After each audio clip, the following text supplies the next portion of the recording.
Kenji Girac sera dans le fauteuil rouge de la prochaine saison de The Voice Kids sur TF1.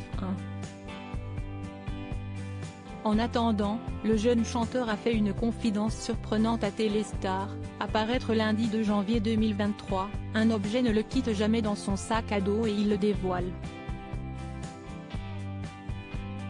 Kenji Girac ne cache rien à son public.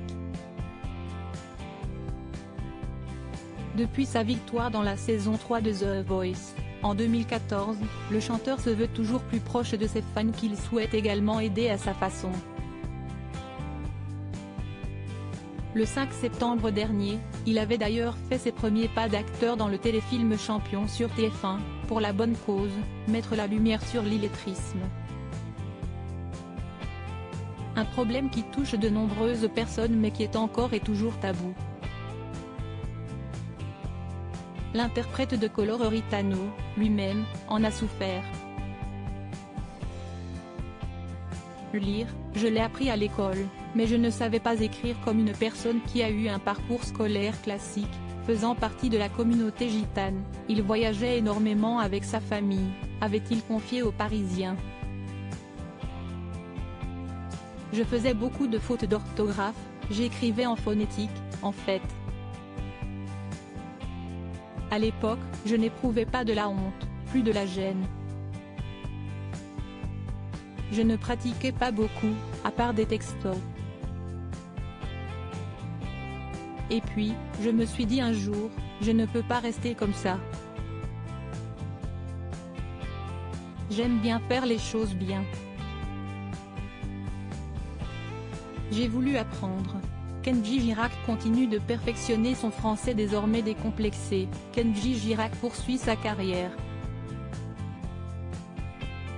Comme le rapporte Téléstar, le papa de la petite Eva a même déjà tourné les premières émissions de la nouvelle saison de The Voice Kids dans laquelle il est coach aux côtés de Patrick Fiori, Slimane et Nolwenn Leroy.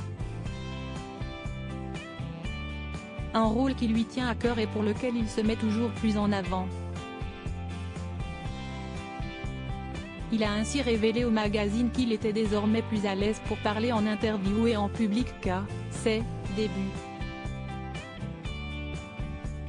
Et pour cause, l'ancien protégé de Mika a retravaillé son français. À la maison, je parlais catalan. À force de m'entraîner, j'ai perfectionné mon vocabulaire et je continue, a-t-il confié à Téléstar. Il cache même un objet très précieux sur lui qu'il ne quitte jamais et l'aide à s'améliorer.